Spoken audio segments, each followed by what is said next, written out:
নজর রাখবো পরবর্তী সংবাদে। আজ শহর আগরতলার বুকে বিক্ষোভ প্রদর্শন করা হয়েছে এবং এই বিক্ষোভ প্রদর্শন মূলত দেখা গেছে আজ সিটি সেন্টারের সামনে। ভারতীয় মজদুর সংঘ অনুমোদিত অঙ্গনওয়াড়ি কর্মীদের পক্ষ থেকে আজ সকাল নাগাদ সিটি সেন্টারের সামনে তারা মিলিত হয় এবং আমরা অঙ্গনওয়াড়ি কর্মী সমর্থকদের পক্ষ থেকে আজ বিক্ষোভ প্রদর্শন করা হয়েছে এবং একই সঙ্গে 7 দফা দাবি সনদ নিয়ে তারা আজ বিক্ষোভ প্রদর্শন করেছেন রাজধানী আগরতলায়। কি বলছেন তারা, শুনুন। সাহায্য নিয়েছি। তো 7টি দাবির মধ্যে আমরা এক ফার্স্ট যে দাবিটা সেটা হচ্ছে সুপ্রিম কোর্ট প্রদত্ত আমাদের গ্র্যাচুইটি প্রদান করতে হবে এবং রাজ্যের বর্তমানে হাইকোর্ট প্রদত্ত যে গ্র্যাচুইটির যে সিদ্ধান্তটা বেরিয়েছে সেটা আমাদেরকে প্রদান করতে হবে।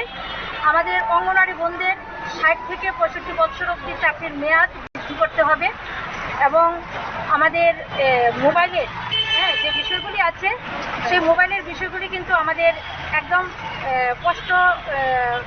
স্পষ্টীকরণের মাধ্যমে আমাদের কাছে নেই।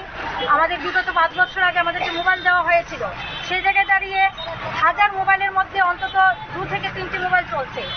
রেফারেন্সটা এই ধরনের। তো মোবাইলের কাজ আমরা বন্ধ করে দিতে যাচ্ছি আগামী দিন, আমাদের পক্ষে সম্ভব নয়।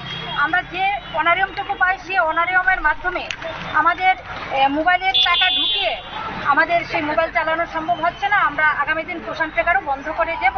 তাই আমরা গভর্নমেন্টের কাছে আর্জি জানাতে চাইছি যে আমাদের মোবাইলের বিষয়টা যেন দেখেন এবং আগামী দিন যারা পেনশনে গেছেন তাদের সঠিক মূল্যায়নের ভিত্তিতে যেন তাদের পেনশন হোল্ডারদের জন্য চালু করা হয়, তার জন্য আমি গভর্নমেন্টের শরণাপন্ন হচ্ছি। কারণ অতি দুঃখের সঙ্গে জানাচ্ছি সারা ভারতবর্ষের মধ্যে এমনকি আমাদের ত্রিপুরা রাজ্যে অঙ্গনওয়াড়ি কর্মী যেভাবে আমাদের সমাজের জন্য নিজের প্রাণ ত্যাগ করেন, উৎসর্গ করেন, নিজেকে নিজে বলিদান দেন। শিক্ষা ব্যবস্থার পরিকাঠামো সুন্দর করতে গিয়ে গ্র্যাজুয়েটেড অফিসার থেকে শুরু করে ডাক্তার, ইঞ্জিনিয়ার, সে অঙ্গনওয়াড়ি কর্মী থেকে শুরু হয়। তারাই খুব কষ্ট করে একটা শিশুকে যত্ন করে মানুষ করে ডাক্তার পর্যন্ত করে তোলেন। কিন্তু দেখা যায় কি আলটিমেটলি যখন চাকরিটা শেষ হয়ে যায়, তারা যখন ঘরে যায়, আমরা যখন ঘরে যাই, তখন দেখা যায় আমরা কোনো একটা বাসা বাড়িতে কাজ করতে হয়। তো একটা লজ্জাজনক ঘটনা।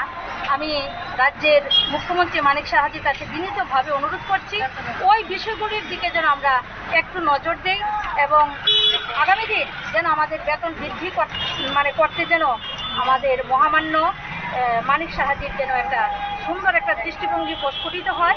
সেজন্য আমি সবার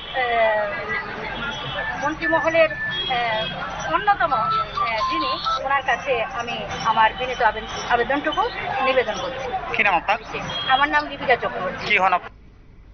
আপনারা শুনলেন অঙ্গনওয়াড়ি কর্মীদের বক্তব্য। কার্যত তারা আজ মিছিল করে জমায়েত হয়েছে সিটি সেন্টারের সামনে এবং সেখানে কার্যত প্লে কার্ড হাতে নিয়ে তারা আজ বিক্ষোভ প্রদর্শন করেছেন। তাদের মূলত যে দাবিগুলি রয়েছে সেই দাবিগুলির মধ্যে সর্বপ্রথমে রয়েছে তাদের চাকুরির মেয়াদ বৃদ্ধি এবং একই সঙ্গে বেতন বৃদ্ধি, পাশাপাশি পেনশন চালু সহ 7 দফা দাবি নিয়ে প্লে কার্ড হাতে নিয়ে তারা আজ বিক্ষোভ প্রদর্শন করেছেন এবং সেক্ষেত্রে সিটি সেন্টারের সামনে ভারতীয় মজদুর সংঘ অনুমোদিত অঙ্গনওয়াড়ি কর্মী সমর্থকদের পক্ষ থেকে আজ তাদের 7 দফা দাবি সনদ প্রদান। নিয়ে নিচ্ছে ছোট একটি বিজ্ঞাপন বিরতির সঙ্গে থাকুন।